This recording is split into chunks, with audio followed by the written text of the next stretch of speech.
अस्सलाम वालेकुम। India 8 news join करने के लिए बहुत बहुत शुक्रिया। मैं हफीज़ ज़ादा शारिक। इस वक्त हम मौजूद जनूबी ज़िला शोपियाँ के वची इलाके में मेरे साथ 13 साल बच्ची है जो कि 8वीं जमात की तलबा है, और इन्होंने कागज़ के उन बेबोल टुकड़ों को उस वक्त अनमोल बनाया जब उन्होंने इस पर कुरान करीम के सुनहरे अल्फाज लिखे। कुरान करीम के सुनहरे अल्फाज लिखने के साथ साथ ही ये बच्ची जो है 5 पारा इन्होंने हिफ्ज़ किया है। यहाँ के इनके घर वालों के मुताबिक इसका जो सारा क्रेडिट वो यहाँ के मुकामी मौलवी साहब को जाता है। सवालिया से हम बात करेंगे और जानना चाहेंगे कि इस सफ़र में कितना टाइम लगा और कितनी मुश्किलातें सामने आई, क्योंकि ये कोई खेल नहीं है। कुरान करीम लिखना और उसके बाद अपनी जो तालीम है उसको भी साथ साथ रखने के लिए किस टाइम कौन सा टाइम इसके लिए होता है, यही जानने के लिए सवालिया से बात करेंगे। सवालिया, सबसे पहले आपका वेलकम करते हैं इंडिया 8 न्यूज़ में। सवालिया, कितना टाइम लगा आपको ये कुरान करीम लिखने में? अस्सलाम वालेकुम रहमतुल्लाहि व बरकातहू। मुझे 2 महीने लगे इसे लिखने में, और मैंने 2 महीनों में इसे ख़त्म किया। तो मैंने रमज़ान से स्टार्ट किया, तो मैंने 2 महीनों में इसे ख़त्म किया। सवालिया, किसी न किसी काम के पीछे किसी न किसी का हाथ होता है, और कोई अब हमारे दिमाग में ये भर देता है कि आपको ये काम करना है, चाहे वो किसी भी फील्ड में हो। आपने कुरान करीम लिखा है, कुरान करीम को लिखने के लिए आपको किसने आमादा किया? मुझे कुरान करीम को लिखने के लिए हमारे मौलवी साहब जो हमें पढ़ाते हैं, इशफाक सर, उन्होंने मुझे बोला कि तुम लिख सकती हो, तो फिर मैंने लिखा। कुरान करीम लिखा है आपने, क्या आपने हिफ्ज़ भी किया है कुछ? जी, मैंने हिफ्ज़ किया है। 5 सिपारा मेरी मुकम्मल हिफ्ज़ है। आप घर में पढ़ते हो कुरान या फिर दरसगाह में जाते हो पढ़ने के लिए? जी, मैं दरसगाह में जाती हूँ कुरान पढ़ने के लिए, और स्कूल में भी पढ़ाया जाता है, और दरसगाह भी जाती हूँ। सवाल इस वक्त देखा जा रहा है जो कि मोबाइल एडिक्शन जो है बच्चों में, अगर हम देखते हैं हमारा छोटा कोई बच्चा भाई वो रोता है और अक्सर हम उनके हाथ में मोबाइल थमा देते हैं, तो ये एक ख़तरनाक मामला सामने आ रहा है कि इस दौरान आप किस तरह से बचे मोबाइल से और अपनी स्टडी भी जो कंटिन्यू रखी और कुरान के बाद? मैं पहले चलाती थी, तो फिर मुझे इसकी एडिक्शन भी नहीं थी, तो मुझे कोई आदत वादत नहीं थी इसकी। तो फिर जब मौलवी साहब ने बोला कि तुम अगर लिखोगी, तो फिर मैंने सोचा कि मैं वैसे भी स्टडीज़ ख़त्म करती हूँ, तो फिर मैं फ्री होती हूँ, वो टाइम मैं कुरान पाक को लिखने में दूंगी तो अच्छा रहेगा वो भी। सलाह हमारे मुआशरे में बढ़ता हुआ एक ड्रग्स जिसे मंशियात, ये आपने सुना ही होगा, अपने घर वालों से या मौलवी साहब से सुना, स्कूल में सुना होगा कि बढ़ता हुआ जो ये रुझान है, इसमें ज़्यादातर अब लड़कियों की इन्वॉल्वमेंट हो रही है। क्या मैसेज होगी आपकी इनके लिए?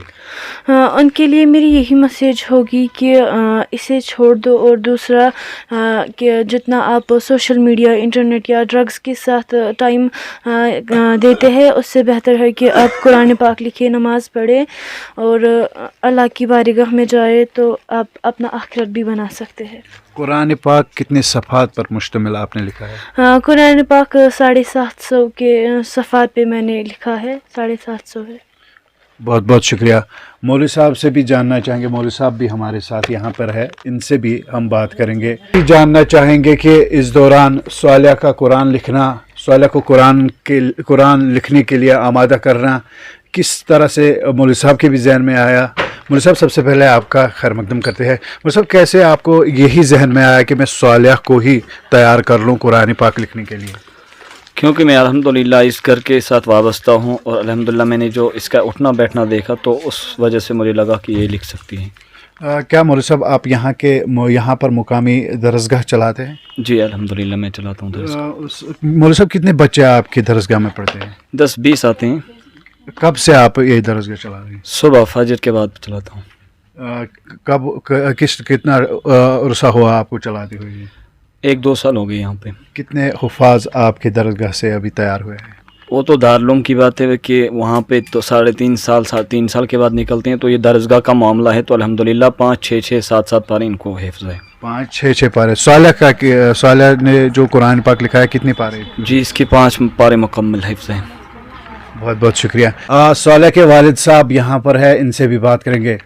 सबसे पहले आपको बहुत बहुत मुबारकबाद, ये बेजबहा ایک قیمتی تحفہ آپ کی بیٹی نے دیا ہے. تھوڑا جلدی ہے, ہم آپ کا وقت نہیں لیں گے زیادہ, کیا میسیج ہوگی آپ کے پورے معاشرے کے لیے اس بارے میں؟ نحمد ولا صلی علی رسول الکریم اعوذ باللہ من الشیطان الرجیم بسم اللہ الرحمن الرحیم. یہ اللہ کا لاکھ لاکھ شکر ہے کہ یہ 3 بچے ہیں کہ اصل میں ہمارا ان پر توجہ مرکوز یہ ہے کہ یہ حافظ بن جائے. بالکل. تو حافظ بننے کے ساتھ ساتھ ان کی اسکول کی پریپریشن بھی ہوتی ہے, ایگزام کی پریپریشن بھی ہوتی ہے. تو مولوی صاحب سے آپ نے بہت بار اس بارے میں استدعا کیا ہے کہ ان پر جتنا بھی آپ کا ٹائم خرچ ہو جائے گا ہم پوری طرح سے آپ کو سپورٹ کر دیں گے. تو بعد میں سے مولوی صاحب نے ایسا بولا کہ ابھی انہوں نے 5 سپارے بھی حفظ کی ہے. تو بیچ میں سے مولوی صاحب کو خیال آیا ہے کہ پہلے یہ ایسا لکھے کہ قرآن پاک اپنی قلم سے خود لکھے. تو ان تینوں بچوں میں سے اس کا ہینڈ ابھی بہت اچھا ہے. تو مولوی صاحب نے اس پر اپنی توجہ مرکوز کر دی, تو اس نے اس میں کامیابی حاصل کر لی. یہ اللہ کا لاکھ لاکھ شکر ہے اور مولوی صاحب کی ہم بہت شکر گزار ہیں. یہاں پہ اگر آپ سر اگر ہم اپنے معاشرے کی بات کریں, معاشرہ بگڑتا جا رہا ہے. اس میں نہ صرف لڑکیاں ہی اس میں انوالومنٹ, لڑکیوں کی انوالومنٹ ہو رہی ہے, لیکن لڑکوں کی بھی ہو رہی ہے اگر برابر ہم بات کریں. لیکن اس کا نظام جو ہے گھر سے ہی سنبھالنا, کس طرح کی آپ پرورش, کس طرح کی آپ نظر دیکھ ریکھ کرتے ہیں اپنے بچوں کی؟ پرورش سب سے پہلے والدین کو پرورش اپنی بیٹیوں پر زیادہ مرکوز رکھنی پڑتی ہے. تو اگر یہ زیادہ پردے میں رہے یا ان کا دھیان زیادہ اسی علم پر رہے تو زیادہ بہتر ہے. تو جتنا ٹائم یہ اس انٹرنیٹ فیس بک پر زیادہ گزارتے ہیں اس سے بہتر ہے. اگر اس کام میں لگ جائے تو اچھا ہے, تو اس سے معاشرہ بچ جائے گا. آپ نے ابھی ذکر کیا کہ انٹرنیٹ جو ہے, یا پھر اگر ہم موبائل ایڈکشن کی بات کریں تو اکثر دیکھا جا رہا ہے کہ والدین ہی بچے کو آمادہ کرتے ہیں کہ وہ موبائل کے ساتھ لگا رہے. آپ کتنا دور رکھتے تھے اپنے بچوں کو؟ ہم کوشش کرتے ہیں, لیکن آج کل ان کی ضرورت پڑ گئی ہے. بالکل. جب سے ہو گیا لاک ڈاؤن, جب سے ہو گیا کورونا ہو گیا, تو ان کا کلاس اب ہو گیا آن لائن. تو سب ہم پھر بھی ہم کوشش کرتے ہیں کہ ان سے دور رکھیں, لیکن مجبوری ہے, ان کو اس کے ساتھ جڑنا پڑتا ہے. بہت بہت شکریہ. یہاں پہ ناظرین کرام, جو بھی آپ یہاں پہ دیکھ رہے ہیں یہ ان کے ریلیٹیوز ہے, رشتہ دار ہے. ان کے والد صاحب میرے ساتھ تھے, یہاں پہ ان کے بہن بھائی ہے.